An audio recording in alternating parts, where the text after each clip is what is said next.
आकर्षण के नियम यानी कि लॉ ऑफ अट्रैक्शन, जो कि एक ऐसी कला है जो हर किसी के अंदर मौजूद होती है, लेकिन हम उससे अनजान हैं। वास्तव में जो आप सोचोगे वही होगा, लेकिन कैसे? क्या आपने कभी ऐसा सोचा है कि क्यों हमारा काम कोई जो बनने वाला होता है वह बनते बनते बिगड़ जाता है? क्यों अपने कामों में हर कोई सफल नहीं हो पाता है, जिसकी वजह से हम अपनी जिंदगी में दुखी रहते हैं? आज की इन समस्याओं का हल आज हम एक आपको छोटी सी कहानी के माध्यम से समझाएंगे। इससे पहले कि आप लोग हमारी इस कहानी में खो जाएं, सबसे पहले आप लोग ऐसी ही और वीडियो देखने के लिए हमारे चैनल को सब्सक्राइब करके बगल में बेल आइकन का बटन आ रहा है उसको भी प्रेस कर दीजिए। अगर आप लोग फेसबुक पेज पर देख रहे हैं वीडियो तो पेज को प्लीज फॉलो कीजिए।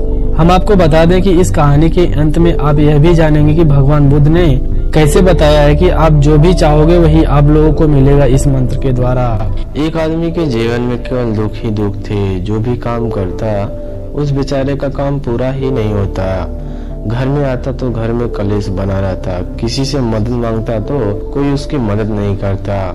ऐसा लगता था कि उसको चारों तरफ से दुखों का पहाड़ उसी के ऊपर टूट पड़ा है। उसे समझ में नहीं आ रहा था कि वो अपने दुखों को कैसे बाहर करे। वो दिन रात यही सोचता रहता कि मुझे अपने दुखों से छुटकारा कैसे मिलेगा। इसी कारण वो रात में सो भी नहीं पाता था।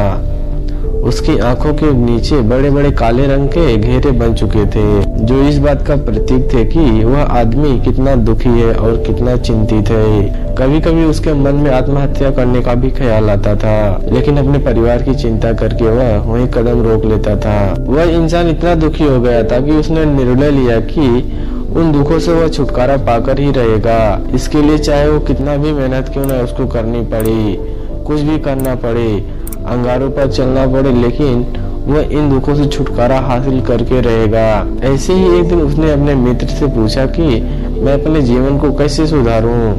उसके मित्र ने बताया कि तुम किसी बाबा के पास जाओ। बाबाओं के पास ऐसा मंत्र होता है जिससे सारे दुख मिट जाते हैं, फिर जीवन में खुशियां ही खुशियां आने लगती हैं और धन संपदा भी हासिल होने लगती है।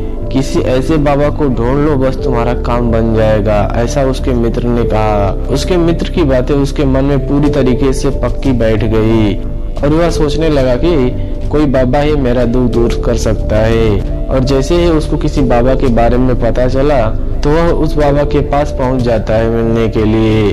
उस बाबा को अपनी सारी समस्या बताता है और उससे उसका समाधान भी पूछता है और कहता है कि हे बाबा, मैं कुछ भी करने के लिए तैयार हूँ, लेकिन मेरी समस्याओं से मुझे छुटकारा दिला दीजिए। आप जो कहेंगे मैं वही करूँगा, लेकिन मेरे जीवन को प्लीज सुधार दीजिए। मुझे कुछ टोने टोटके बता देते करने के लिए और बदले में आप मुझसे दान दक्षिणा ले लेते। फिर उस व्यक्ति की दान दक्षिणा की बातें सुनकर सभी बाबा लालची रूप से कोई ना कोई मंत्र जरूर उससे ले लेते और उससे कहते कि तुम ये टोना टोटका करो, तुम्हारे घर में शांति बनी रहेगी, लेकिन तुम इस टोटके को पूरी विधि के साथ करना। फिर बाबाओं द्वारा दिए गए टोने टोटकों को पूरी विधि के साथ करता था, लेकिन बहुत टोने टोटके करने के बाद भी उसके जीवन में कोई भी बदलाव नहीं आया। इसके विपरीत उसका जीवन और भी ज्यादा दुखी हो गया। सब बाबा उसे टोना टोटका देते थे, वह बदले में उससे दान दक्षिणा लेते थे, जिसकी वजह से धन भी धीरे धीरे खत्म हो रहा था, जिसकी वजह से उसके जीवन में और भी दुख बढ़ गए। तब उसे लगा कि बाबाओं के पास जाने से तो मेरे जीवन में दुख कम होने की बजाय बढ़ते ही जा रहे हैं, तो मुझे क्या करना चाहिए? बाबाओं के पास जाऊं या ना जाऊं? फिर उसने एक आदमी से पूछा, मेरे घर में और भी परेशानी बढ़ती जा रही है। फिर उस आदमी ने कहा कि तुम अपने घर में ही पंडित को बुलवाकर हवन करवा लो। हवन होगा, घर शुद्ध हो जाएगा, कोई भी बुरी ऊर्जा होगी घर से बाहर चली जाएगी। किसी पंडित को बुलाकर पूरे विधि विधान से मंत्र उच्चारण कराओ और हवन कराओ, जिससे घर में तुम्हारी शांति आएगी। उस आदमी की भी बातें इस आदमी के मन में बैठ गई और उसने एक पंडित को बुलाया और अपने घर में बुलवाकर हवन करवाया। हवन अच्छी तरह से संपन्न हुआ। बदले में पंडित ने अच्छी खासी दान दक्षिणा ली और उसके बाद वहां से वह विदा हो गया। लेकिन कुछ दिनों के बाद उस आदमी को महसूस हुआ कि उसके जीवन में अभी कोई भी बदलाव नहीं आया है। अब वह आदमी पूरी तरह से दुखी हो गया और ज्यादा परेशान हो गया। अब तो उसे लगने लगा था कि मेरे जीवन में दुख कभी खत्म ही नहीं होंगे, और यही सोच सोच कर उस आदमी का बुरा हाल हो गया था। फिर एक दिन उसे अपने मित्र से एक ऐसे बाबा के बारे में पता चली जो समाधान करने के लिए कोई भी दान दक्षिणा नहीं लेते थे। फिर इस आदमी को ऐसा लगा कि ये बाबा दूसरे बाबाओं की तरह नहीं हो सकता, क्योंकि ये दान दक्षिणा तो ले नहीं रहा, और अगर दान दक्षिणा नहीं ले रहा है तो यह सच में कोई सिद्ध बाबा होगा। और यही सोचकर उस बाबा के पास वह पहुंच जाता है। जब वो आदमी वहां पर पहुंचता है तो वह बाबा ध्यान में बैठे हुए थे। यह देखकर वह आदमी वहीं पर चुपचाप बैठकर ध्यान से बाहर आने का उनका इंतजार करने लगा। थोड़ी देर के बाद बाबा ने आंखें खोली तो सामने एक दुखी और परेशान युवक बैठा हुआ था। उस व्यक्ति के आंखों के नीचे काले घेरे देखते ही समझ गए कि यह आदमी अपने जीवन से बहुत ही ज्यादा परेशान है। उसे संबोधित करते हुए बाबा ने कहा, बच्चा तुम क्या चाहते हो? बाबा के पास लेने के लिए तुम क्या आए हो? आदमी ने कहा कि बाबा मैं अपने जीवन से बहुत ही परेशान हूँ। मैं इन दुखों को दूर करने के लिए बहुत सारे रास्ते अपनाए। मैंने हर वह तरकीब करके देखे जो हर बाबा ने मुझे बताई, हर वो काम किया जो किसी भी ने मुझसे करने के लिए कहा। मेरे जीवन में कोई भी सुधार नहीं आई बाबा। इसके विपरीत मेरे जीवन में दुखों में बढ़ोतरी हो गई। मुझे समझ में नहीं आ रहा है कि मैं क्या करूं। कभी कभी तो मेरे को आत्महत्या करने का भी मन करता है, लेकिन अपने परिवार के बारे में सोचकर मैं रुक जाता हूँ। यह कदम मैं नहीं उठा पाता बाबा। मैंने आपके बारे में बहुत सुना है बाबा, और मैं बहुत ही उम्मीद के साथ आपके पास आया हूँ। कृपया करके मुझे कोई ऐसा मार्ग बताइए जिससे मुझे अपने दुखों से छुटकारा मिल सके। मैं अपने दुखों से छुटकारा पाने के लिए कुछ भी करने के लिए तैयार हूँ। आप मुझे कोई भी रास्ता बताइए बाबा, चाहे वह रास्ता कितना भी कठिन क्यों ना हो, लेकिन मैं वह जरूर करूँगा अपने दुखों को दूर करने के लिए। बाबा ने महसूस किया कि ये आदमी तो सच में ही बहुत ही परेशान है। बाबा ने उसकी बातें सुनकर कहा, बच्चा दुखों को दूर करने के लिए ऐसे ही मंत्र नहीं मिलते। मंत्र पाने के लिए तुम्हें कुछ करना पड़ेगा। तुम कुछ कर सकते हो। यह सुनकर तो पहले उस आदमी ने सोचा कि बाबा भी दान दक्षिणा ही मांगेंगे, लेकिन और कोई रास्ता ना पाकर उस आदमी ने कहा कि बाबा आपको जितनी भी दान चाहिए मैं देने के लिए तैयार हूँ, लेकिन आपका मंत्र सच्चा होना चाहिए, वह पूरा होना चाहिए, उसका फल मुझे मिलना चाहिए। उसके बाद आपको जो भी दान दक्षिणा लेना चाहते हो मैं वह सब कुछ दूंगा। बाबा ने कहा, यह दान दक्षिणा देना तो बहुत ही छोटी सी चीज है, मुझे कुछ भी नहीं चाहिए। इस पर वह आदमी सोच विचार कर बोला, तो बाबा मैं अंगारों पर भी चलने के लिए तैयार हूँ, मुझे बस आज्ञा दे दो। बाबा ने कहा, हे बच्चा, अंगारों पर चलने वाली छोटी सी चीज तुमसे करवाने वाला मैं नहीं हूँ। मैं तुमसे जो कराने वाला हूँ बहुत ही कठिन मंत्र है, उसे तुम पूरा कर पाओगे? उस इंसान ने बोला, बाबा आप मुझे बताइए तो सही, मैं सब कुछ करने के लिए तैयार हूँ। इस पर बाबा ने कहा, बच्चा जब तुम अपने घर जाओगे तो रास्ते में अपने मन में यह दोहराते हुए जाना कि मैं सुखी हूँ, मैं सुखी हूँ, मैं सुखी हूँ। बार बार अपने मन में तुम्हें यही दोहराना होगा, लेकिन याद रहे जुमा पर नहीं आना चाहिए, सिर्फ मन में ही तुमको यह दोहराना होगा। फिर बाबा की ऐसी बातें सुनकर वह व्यक्ति बोला, बस इतना ही करना होगा, मैं तो इसको ऐसे ही कर लूंगा, लेकिन बाबा इससे होगा क्या? बाबा ने कहा, बच्चा तुम इस मंत्र को केवल करके तो देखो, वैसे भी इतने सारे बाबाओं के मंत्र को तुमने किया है, इसको भी कर लो।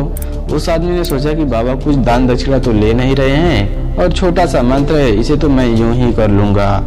वो बोला, ठीक है बाबा, मैं यह मंत्र जरूर करूंगा। वह आदमी यह कहकर वहां से उठकर गुरु को प्रणाम किया और चलने की कोशिश की। तभी गुरु ने कहा, ठहरो जरा, जब तुम अपने मन में इस मंत्र को दोहराओगे तो तुम्हारे अंदर किसी भी बंदर का ख्याल नहीं आना चाहिए। फिर उस शिष्य ने बाबा से बोला, ठीक है बाबा। अपने मन में वह कहते हुए व्यक्ति चला गया कि मैं सुखी हूँ, मैं सुखी हूँ। यह दोहराते हुए थोड़ी दूर ही गया था तो उसके मन में बंदर का ख्याल आ गया। फिर उस आदमी ने सोचा कि आज तक मेरे विचार में कभी भी बंदर का ख्याल नहीं आए, यह आज बंदर का विचार मुझे क्यों आया। और ऐसे करके उसने उस बंदर के विचार को पकड़ लिया। वह यह भूल गया कि मुझे क्या मंत्र दोहराना है और वह बंदर के बारे में सोचने लगा। जब थोड़ी देर बाद उसे फिर से होश आया तो वह फिर से अपना ही मंत्र दोहराने लगा जो बाबा ने बताया था। लेकिन अचानक फिर से उसके सामने बंदर दिखाई दे दिया और यह देखकर उसके मन में फिर से बंदर का विचार उठ गया और वह अपने अंदर से उस विचार को बाहर फेंकना चाहता था कि मेरे अंदर किसी भी तरह का बंदर का विचार न आए। लेकिन उसे तो सामने बंदर ही बंदर दिखाई दे रहे थे। ऐसे ही वह जदोजहद करते हुए घर को पहुंच जाता है और घर पर पहुंचने के बाद अपनी पत्नी को बोला, हे बंदरिया मुझे बंदर परोस दो। और जब उसे यह एहसास हुआ कि उसने क्या बोल दिया तो वह अपने बाल नोचने लगा। वह अपने सिर को दीवार पर पटकने लगा और सोचने लगा कि आज तक मेरे मन में बंदर का ख्याल कभी भी नहीं आया, लेकिन आज मुझे ऐसा क्या हो गया है कि मेरे अंदर केवल बंदर ही बंदर नजर आ रहे हैं। यह कैसी माया है। यही सोच सोच कर वह रात भर सो नहीं पाया। रात भर करवटें बदलता रहा और सुबह उठकर सीधे बाबा के पास पहुंच गया और उनके चरणों में गिरकर कहा, बाबा पता नहीं क्या चमत्कार हो रहा है। आज तक मुझे बंदर का कोई भी विचार नहीं आया, लेकिन कल से आपने मुझसे कहा कि बंदर का विचार नहीं आना चाहिए, तब से मुझे हर जगह बंदर ही बंदर नजर आ रहे हैं। उस आदमी ने बाबा से कहा, मुझे तो आपके पीछे पेड़ पर बैठा हुआ बंदर भी खेलता हुआ ही दिखाई दे रहा है। यह सब क्या हो रहा है बाबा। इंसान की ऐसी बातें सुनकर बाबा हंसने लगते हैं और बाबा बोले, बच्चा यह सब मन का जाल है जिसे समझ पाना इतना आसान नहीं है। बंदर तो इसके पहले भी तुम्हारे रास्ते में आया करते थे। जब तुम मेरे पास आए थे तो इन्हीं पेड़ों पर यह बंदर घूम रहे थे, लेकिन तब तुम्हारे ध्यान में यह बंदर नहीं थे। तब तुम्हारे ध्यान में सिर्फ अपने दुख थे। इसके बाद बाबा ने उसे बताया कि बच्चा, हम जिस चीज से दूर भागना चाहते हैं वही चीज हमारे मन में बहुत गहरे प्रविष्ट हो जाती है। वह हमारे अंतर मन में समा जाती है। असल में हम जिस चीज से छुटकारा पाना चाहते हैं उससे छुटकारा इसीलिए पाना चाहते हैं कि वह हमारे साथ बहुत गहरे से जुड़ी हुई होती है और हम जितना भी उससे दूर जाना चाहते हैं, जितना भी हम उसे छुटकारा पाना चाहते हैं, वह उतनी ही गहरी हमारे मन में बैठ जाती है और आखिरकार वह हमारे अंतर मन में भी छा जाती है। ऊपर से तो हम चाहते हैं सुखी हों, लेकिन हम अपने अंतर मन से दुखी ही दुखी रहते हैं। ऊपर से तो हम चाहते हैं कि सुखी हों, लेकिन हमारे अंतर मन में दुखी बैठा होता है। हमारे विचारों में, हमारे मन में हमें दुखी दुखी दिखाई देते हैं। अपनी जुबान से बार बार ही बोलने से कि मैं सुखी हूँ, तो ऐसे में सुखी नहीं होंगे। जबकि मंत्र हमारे अंतर मन में प्रविष्ट नहीं होगा तब तक हम सुखी नहीं होंगे। बाबा की ऐसी बातें सुनकर फिर शिष्य ने बोला, लेकिन यह मंत्र हमारे अंतर मन में प्रविष्ट कैसे होगा। यह सुनकर बाबा ने कहा कि बच्चा, अपने दुखों से लड़ना बंद कर दो। जब तक तुम अपने दुखों को दूर करने की सोचते रहोगे, उससे चिपके रहोगे, तब तक वह दुख तुम्हारे अंतर मन पर अपना राज जमाए बैठेंगे। और जिस दिन तुम दोनों के बारे में सोचना ही छोड़ दोगे, उस दिन से उन दुखों से छुटकारा पाना शुरू हो जाएगा। उसी दिन से तुम्हारी जिंदगी से दुख गायब हो जाएगा। वैसे आप लोगों को हमारे द्वारा सुनाई गई कहानी कैसी लगी हमें कमेंट सेक्शन में जरूर बताइए।